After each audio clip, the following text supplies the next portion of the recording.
Good morning, good afternoon, or good evening, depending on what time you're viewing this podcast. This podcast series we call Race, Culture, and the Church.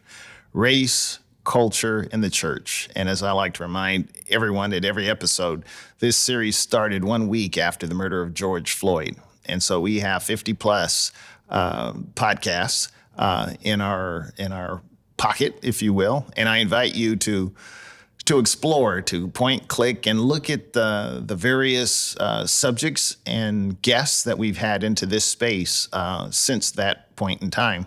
And I am pleased. I'm happy to have someone who could easily be on the other side of this camera, Nick Anderson, owner of Bright Coast Productions out of Woodland. Welcome, Nick. Thanks for having me. It's wonderful to have you. We met through a relationship through the Salvation Army and some of the local council members when we were talking about homelessness and creating awareness, public awareness of that, and your involvement in that. But before obviously that is one of the big things that I want to highlight. But I also want to give everyone an opportunity to get to know you and Bright Coast Productions out of Woodland. I wouldn't actually associate a production company and Woodland in the same breath, but that's okay. I'm sure it's wonderful.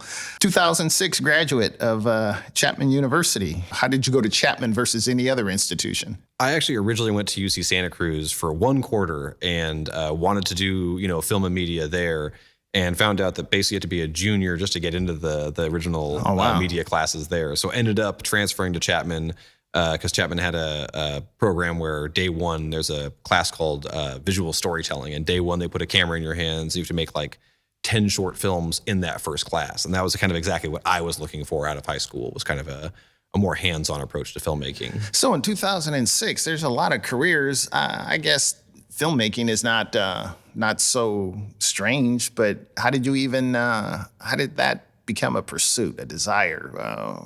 What about filmmaking piqued your interest? Yeah, I would say that kind of fell. I think a lot of people would have predicted that for me. I was kind of a theater kid in my history. And so I went to like a private school called Waldorf, which is very much like a kind of a creative performing arts, supportive school. Not only that, it does a lot of college prep level academia, but I was always very attracted to the arts. And so I had a theater background from there. My senior project was drawing and writing, or helping to write a graphic novel. And I read the book Story by Robert McKee, which was kind of a door, into storytelling, and found that I was attracted to screenwriting.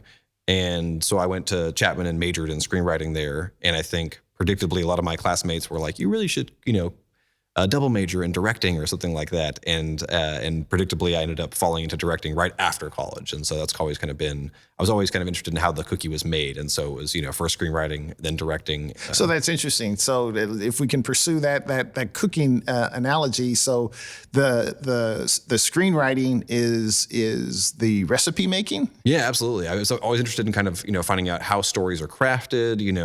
I think for me, both, I try to find that I'm attracted to stories that break stereotypes. And so I think I was always interested in trying to figure out how the general film is made. What's the kind of stereotypical stuff that's done so you can deviate from that form. But I think it's important to kind of learn the way things are done properly if you want to break that mold or do something differently. So you are that salmon that's swimming upstream. You're not following the current. I'm trying. Yeah, exactly. Okay. I guess your first professional, quote unquote, exposure was being camera operator for film The Last Crop. What was that about? That was a documentary film about family-owned farms, and specifically about how you get, so the last crop being the idea that asphalt is the last crop. If you pave over farmland, that's the end of that farmland. And so the idea was California land is so expensive that it's very hard for young farmers to become farmers. I'm actually working on another project right now. We're talking about Black Indigenous folks trying to become farmers and how difficult access to land is such a massive barrier. And this specifically followed a family-owned farm and how they could transfer that farm into the next generation. And at the time, none of the kids were looking at becoming farmers. Now that's about 20 years back I did that film. And so since that time, some of the kids have decided to take over the farm. But at the time, the landowners were trying to figure out, how do we get this farm into the hands of young farmers. And what they did was they put the land separately from their business into a land trust. And so they actually did one farm at a time, working through the Sacramento Food Co-op, and were able to get the land purchased so that the farmers who work there right now could afford to retire, but also to get that land protected as farmland for generations to come. So this was a local, if you had Sacramento Food Bank and Family Services, this was a local engagement. This, we're in Yolo County, I'm assuming? Yes, the filmmakers were out of New York, but that was actually kind of my connection to them, was being a local individual who could go out and film and camera operate. And so I had the ability to have access to go out when things would change. They were waiting for the legal process to kind of finish with the land trust. And so I would go out and get little tidbits with the farmers. The farm is based out of Cape Valley called Good Humus, which means good earth. And so that was, and part of their idea was we need to protect this soil that we've spent our lives, they're an organic farm. So curating, putting, taking time to renew the soil with proper farming techniques. And so that was part of their vision, was trying to make sure this land was protected for future generations to come. And in 2010, you gave me a heads up that you did your own documentary, Give Us This Day. Yes. What was that about? So I was not the director of that. I was a co-developer of the original story, and I shot the first season of footage at the Grant Union High School, which is a local high school that has a really impressive football team. And a lot of that... They came in second place this year for the state, which is not bad. No, not bad at all. Exactly. So I'm excited for them to hear that they're back on top of it. But that was one of their roughest years. And so they have a history of excellence there. And so they were coming off of this really kind of downturn in their football team, kind of a rebuilding year. And so we were able to follow this amazing group of kids as they progressed through high school. And so we followed a lot of the sophomores for 3 years. And so I was involved with the first year, kind of developing the story, finding the stars, and we worked with Shaq Thompson there, who went on to play for the Carolina Panthers, and a bunch of other individuals who, really amazingly talented football players. But the story itself was more focused around Coach Mike Albergini and his retirement, and the fact that he'd been there coaching for like 40 generations. Years. Exactly. So that was kind of the main impetus for the story. So what you said, this was a partnership. What drew you to that as a thing to do? I just liked the idea of, I had not gotten a lot of chance to do things in and around sports, and the idea of telling the story about, high school students who are kind of, trying to break out and set themselves apart from, other kind of more mainstream programs in this, area of town in Sacramento. I felt like it was a really opportunity to tell a unique story. And so that was what brought me in out of the story. I had a producer who was really the one who found the story and crafted everything. Abide Films was his company. And so they came in and found the story. I was more the person with the camera expertise and audio gear to kind of help craft that story. And so that was just more, for me, it was an artistic aspiration. But then from that, I kind of fell into, I think between The Last Crop and Give Us This Day, I kind of saw like an opportunity to become a documentary filmmaker myself. So are you, I guess this, and this will lead into, the bigger projects that you're working on right now. Would you describe yourself as a filmmaker that is drawn to social advocacy, or a social advocate that happens to be a filmmaker? I mean, I would say I'm a filmmaker who's drawn to social advocacy, but that's, I think, almost accidental. It's hard to pinpoint kind of what it came from. I was working at Warner Brothers in a very mainstream, I worked at Silver Pictures that did The Matrix and V for Vendetta and story development. And that was kind of my background. I think I saw myself kind of going a very Hollywood route. And I ended up moving back up here. I had not seen much of the world, being from California and then going to school in Los Angeles wasn't exactly a very large perspective. And I felt like if I wanted to make good films, I needed to have a wider perspective. And so I went and traveled through Europe and went to like 14 countries in about 3.5 months, and just went, tried to travel all over and meet new people and have new experiences and see more of the world. Now I've been to the Philippines and Japan, and I think travel is really important on gaining a worldly perspective, and informed a lot of my storytelling. And so that experience, I think, really shaped the fact that I wanted to bring some sort of social advocacy as part of the stories I tell. But I think I always visioned myself as a screenwriter first and a storyteller first. And documentaries was much more kind of an access thing. So I think in Sacramento, there are some narrative films being made, but it's much easier to kind of find a powerful, important story in Sacramento, and documentary filmmaking lends itself to that. Just one quick tangent. You brought up your world travels. Would you would you buy on or agree with the old adage that people are the same everywhere, or have you found that there are distinct differences? Japan, the Philippines, Europe, Asia, wherever have you been? I mean, I think I would highly recommend travel for anyone. I think it's very good to see other cultures and experience different things. I think you get, there's things that bind us all together, and there's things that are very different from cultures. So I think that's part of the beauty of it, is seeing, everywhere. To everyone I've met, family is really important. I think there's these universal themes you can see that very often, understanding storytelling, you're going to find these universal themes, these kind of primal nature things that bring us all together that are kind of apply to everyone. But then you'll find very specific cultural differences. I was amazed when I went to Japan how every corner's got recycling. They've got everything divided up into compost, trash, and recycling there. It's really impressive. They've got all this eco-friendly packaging because they're an island. They've got very limited things they can do as far as trash and they're very aware of composting and all these eco-friendly practices. Simultaneously, they burn all their paper. It's just like, awful for the environment and kind of weird. Yeah. Depending on how you feel about it, they have mixed history on fishing practices. If you're into the Save the Whales movement and stuff like that. And so again, I thought Japan was, beautiful. This amazing culture has so much to teach us about, respecting the earth and being eco-friendly, and simultaneously had these things that are feel backwards from where the USA is at. And so I think that's a really good example of a good reason to travel, is you'll see things that you feel like are exemplary that we should strive for, and that vice versa, maybe that we could teach them. And so I think that's, if anything, it made me kind of open my ears more to what other people have to say. Interesting. Well, as I mentioned briefly earlier, we met through a nexus through the Salvation Army and the advocacy or the desire to address the homeless issue in the Sacramento region. And I was introduced to you as the filmmaker you are, and the documentary that you had put together called The Invisible Homeless. Tell the audience about that whole effort, the documentary, everything. Yeah, so I am the co-director of that alongside Ian Lee, who's an amazingly talented cinematographer, gaffer, like lighting technician. But also a great co-director. And we met last July.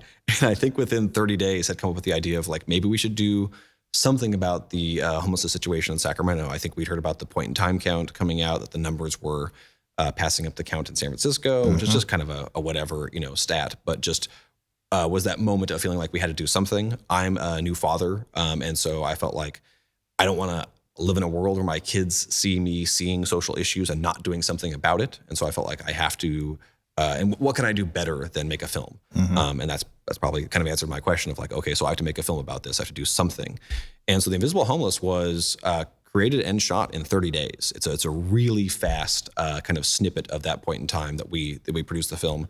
We knew there was an election coming up, a city council election in Sacramento last year. I felt like we wanted to get the film out, not with a specific agenda, but just to make sure the public create awareness, exactly around the film. And so that was an eye-opening experience for me. Before that, I had little to no information on homelessness. And so I felt I was very much an audience surrogate who kind of insert myself as trying to help deliver this story in about 20 minutes to the public. And so that was kind of, I thought of myself as more, a steward trying to protect these voices from the street and trying to figure out a way to, I made sure that everyone who was homeless, who spoke with us, or experiencing homelessness, who spoke with us, could see their interview and watch it back and feel like it was their voice and that I wasn't corrupting what they were saying in some way. And so we made sure to try to honor all of their voices. So what was that experience like for you personally, and what did that lead to, if anything?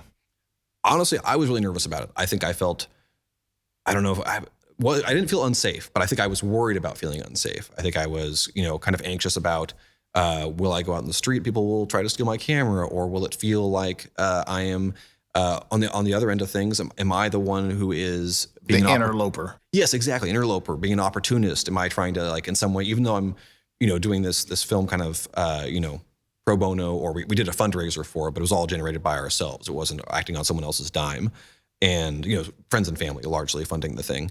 And so I think, but even that made me nervous that I was somehow using them for personal gain. And so then the result was the exact opposite, that I felt like everyone I spoke with was warm and welcoming, seemed to feel, not put upon to have a camera pointed at them, but instead, more like honored to have their story told and their Somebody voice heard. actually is concerned or wants to hear my voice. Exactly. And felt honored by that. And so I think that elevated my level of respect both for them and the story that they were trying to tell, and made me feel like, I really have to try to do right by their story and protect their voice in the same way I kind of mentioned, trying not to overly edit what they were saying and try to convey, the most honest version of their perspective. So what would you say to someone who has not seen your film, so they cannot say, you're just a bleeding heart. You're pandering to someone who needs to pull themselves up by their bootstraps and go get help, seek help, do whatever. What would you say to someone who their experience with homelessness is the person that's standing at the off-ramp to a freeway or camped out near their home, and I'm calling my council members saying, do something about this?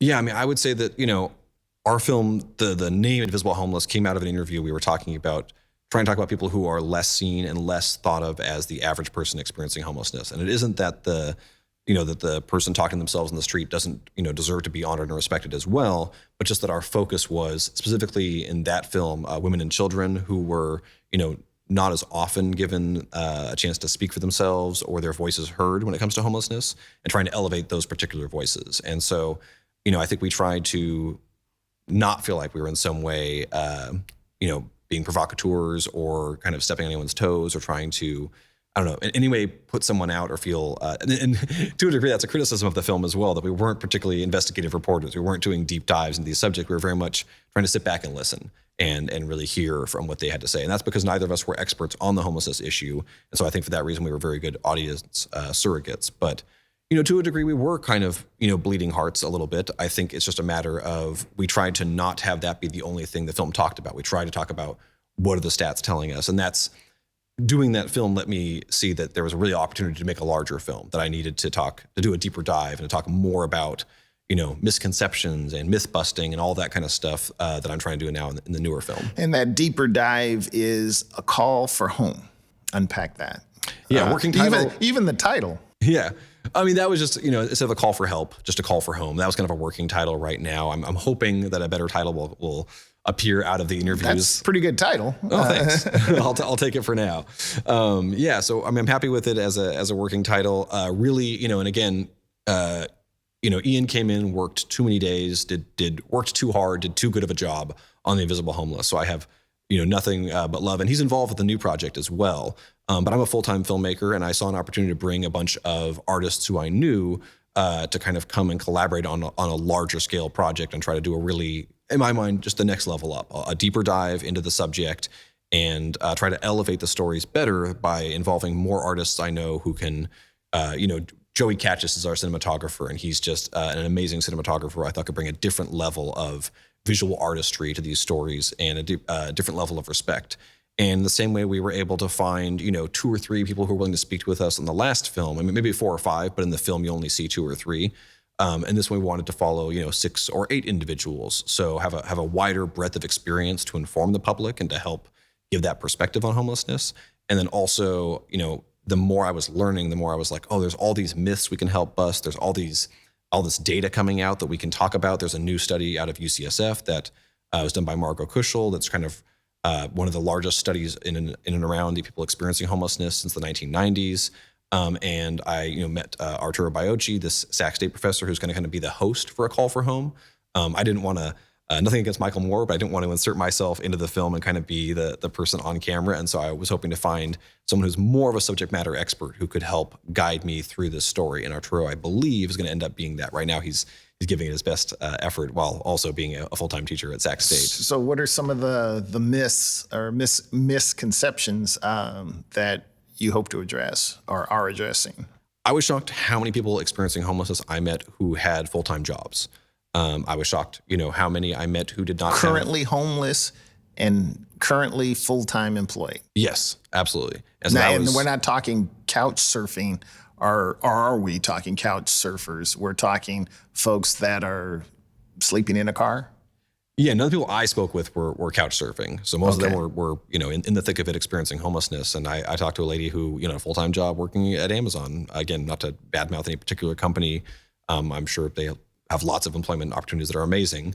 But this was someone who was, working full-time, was saying, I can't afford to live in Sacramento. And so I think that's, looking at what's happened in housing here, I think housing has grown, or the rents have gone up, 200, 400% since like 2010. It's been like a crazy rise on the rent costs here for individuals. And, we're seeing a real crisis in around affordability for individuals experiencing homelessness right now. And those who are couch surfing or who are right on the edge of becoming homeless is a massive risk right now. So in addition to talking about what we can do to help people experiencing homelessness, we're also, looking a little bit at what is prevention like. How do you avoid the number from creeping up? Because right now, for every person we get housed, 3 people are becoming unhoused. And so that's... For every person that's housed, 3 additional people are becoming unhoused. Yes. That's like walking backwards on an up escalator or something. And the data that you've looked at, is that an ascending line, or is it slightly curved, or is it just going straight up? No end in sight. It's kind of a no end in sight thing right now. Obviously, there are a bunch of things the city is doing, the county is doing to address these issues. And I think part of our story is that a lot of people are trying to make their best effort to fix the problem with the tools they have at hand. But we really need to talk about systemic issues and systemic. Correct. Yeah. And so I think that's something that was not easy to do in a short film. In 20 minutes, it's very hard to take a deep dive into systemic things. And so I'm working on right now kind of my outline. I'm working with a very talented animator who's going to help me, be able to animate certain aspects of the crisis that you can look at through data and try to understand, while simultaneously not having it be an all data-driven story. So I feel like you still have to have those human stories that tie it all together. So this new documentary should be a combination of, data-driven analysis, looking at what do we know, what is the stats telling us, about the situation. What do the stats not tell us? What is human about the crisis? What is, so important about the ethical and moral implications of what's happening when 3 people are becoming homeless for every 1 that we're housing? I appreciate that. Yeah. So here's my question. Who's the audience? And the B part of the question would be, who's the audience, and how do you keep this 20-minute documentary from being nice, tidy little thing that sits on a shelf and is part of your LinkedIn bio? So the Invisible Homeless was the 20-minute documentary. This one should be a full length. Full length, 90 minutes? Yeah. So the film right now is our grant we got an ARC grant for $117,000. And for that, I've guaranteed we can do a 40-minute edit. So in my mind, worst case scenario, I make something that plays in like an hour long. Okay. I give it 40 minutes. Maybe it gets onto television. Maybe it ends up a PBS special. It kind of depends on where that ends up. But for 40 minutes, that's when I could guarantee for the 117. But I have now written, I think, 5 other grant applications and have several investors who may or may not step in to kind of make the film whole, in which case my pitch is to do a 70 or 80-minute film. So I was trying to think of the most, consumable version of that. I'd like to shoot for 80 minutes or 90 minutes if possible. But our grant right now is, with the 40-minute film has to be delivered next September. I'm hoping to push to follow these stories through next November, kind of through the next election cycle, and be able to look at the point in time count that's coming out in 2024 and all the new data, and kind of collaborate with, all that information and work it into our new story. So the new one should be full length. Okay. I apologize. It was the second half of the question. Again, so who's the audience? Yes. And what are we going to do with this? It's like, great film. Wonderful, wonderful. Where's the change? Yeah. So target audience would be, both. It's kind of 2-pronged. For one, I would love to have a target audience that is, voters and local people who can have a real, local impact. So part of our impact for the film is trying to do local screenings. We're going to host a number of those and try to get feedback next September when the film is, the 40-minute one is due to be delivered. And in addition to screening the film for people experiencing homelessness. So that is the other target audience. I would hope that the film doesn't just affect, the voters and the general public, but also informs people experiencing homelessness that their voices are not just heard, but valued and are an important part of the discussion. So I think that, very often you hear politicians and academics talking about the change that's needed, but very, rarely do we actually hear people experiencing homelessness as being involved in the conversation. I think that's absolutely necessary. So where do you see change coming? I mean, I think it does have to come from voting. There are matching funds available from the state that requires us to raise more, taxes locally. I'm not, I'm at best a filmmaker, worst a bad filmmaker. And so I'm trying to do I was listening to, I'm hearing you. I really am hearing you. But I listened to a news broadcaster yesterday. Someone was complaining about this, that, or the other with the news. And he just kind of stepped aside and said, well, don't blame the media for just delivering the news. We're just delivering the news. I hear that, but I also, let me ask without putting words in your mouth, what responsibility as a producer of information do you think you have in terms of affecting change? You might suggest, well, I'm doing the film. So isn't that in and of itself change? Again, I'm being cheeky, in terms of, well, this will be a nice line on your LinkedIn bio. But again, is this Nick Anderson, the social advocate that does filmmaking, or is this the filmmaker that has a strategic focus on issues that affect community, if you will? No, I mean, I hear you. I am going to do my best to try to make sure the film gets out there. And, what we did with the short film is something I'd like to do, but on a higher level with a longer version, which was to, at the end of the day, I can go and speak to filming process and the film creation. But what I like to do is take the film around and host screenings that are accompanied by powerful speakers. And these could be people who are featured in the film who are experiencing homelessness. Ideally they're housed by the time the film is being circulated. But also the academic experts. We're kind of steering away from, not that we'll feature no politicians, but we're steering away from politicians first and foremost in the new film. And so I'm really focused on kind of an academic approach and, what are the studies and data telling us?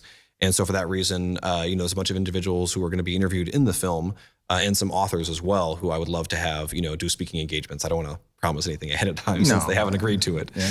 But yeah. Where do you see, I've run out of time. Obviously, my Cracker Jack producer, Drew Escobar, is giving me the high sign. Where do you see this subject? It is the elephant in the room, if you will. But it seems that it is so huge that a lot of folks, well, let's talk about something else instead of dealing with this. Well, this is huge. This is a big deal. Well, I feel like it's too big for me to solve. Where do you see the, Sacramento mayoral candidates, anybody that's up for election? Where do you see this conversation?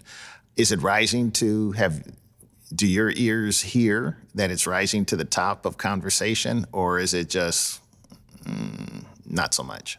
It is. I believe it is. It is rising to the top of conversation. I think you hear voters, in places where probably they should be concerned about climate change or other things, are bringing up people experiencing homelessness and homelessness on the streets as their number one topic. And so I think, ideally politicians are responding to that. I think you see whether it's mayoral candidate Flojan Kofer or, others really like addressing it head on and really talking about it with others and trying to advocate for elevating voices and, working with groups like Camp Resolution to try to find safe spaces for people to live. And, the immediate situation is triage. We need to build more affordable housing, but there's a middle ground right there. And that's where we really have to all come together and talk about what does it look like? What are we doing on the streets right now to impact people's lives while we try to, housing is not a thing you build overnight, and affordable housing requires all these other inputs and metrics. And so there needs to be immediate action on the triage is a weird word, but the living conditions, the people who are experiencing this firsthand. And so I think that's the most immediate change I could hope to affect is create a human empathy, but also the data saying, we have to do something right now. And I think the world is faced with a bunch, whether it's social issues or climate issues or whatever you want to, pick at, the food system issues, which is another documentary I have in the works. I think we are faced with situations where we have to try to make things better, and they're large and they feel overwhelming. But that is going to be the task that we are handing off to our kids. And part of the reason, I have young kids and looking at we have to learn how to address these things as a group. And if we want to make the world better, we got to look at systemic change. So, well, I'm up, it might be 51-49, but I'm going to put my 51% that Nick Anderson is someone who's got his eyes wide open socially and happens to be a filmmaker as opposed to a filmmaker that is focused on social issues. I know Drew will have that little third bar underneath and also in the notes of this podcast have all your information in how to help even to fund the full production, if that's possible. I'm assuming you have not necessarily a GoFundMe, but opportunities for folks that want to step in and support you, that there are ways to do that. So we look forward to that. And I also look forward to you coming back into this space, if not before, definitely when the production is complete. So that would be, you were saying about November of next year, of 2024, I'm sorry. Yeah, and it could be, not to invite myself back, but it could be opportunistic or a good opportunity to come back in and around July of next year. Invite yourself or back, August. Hank. Yeah. So September, we have to do the local screenings. And I was thinking I would love to, invite people to come out to that and have people give us feedback on the point in time that the film is right then. And then ideally, we have at that point raised funds already to finish the production through end of next year. So I'm looking for a 2025 spring, deliverable as far as trying to get it into either film festivals, or in a perfect world, it goes straight to an Apple or a Netflix or a Hulu, where wide audiences can see it. But if not, it's my job to make sure this thing gets seen. And so worst case scenario, I'm donating it to a PBS or whatever it is to make the largest impact we can with the film. That is awesome. Well, the doors of City Church are open. And so you, not only for podcasts, but for screening. So if you are looking for a spot to continue to herald the issues that are facing our community, I definitely, we're open arms to you and Bright Coast Productions. So Nick, thank you so much for being with us this today. Thanks for having me.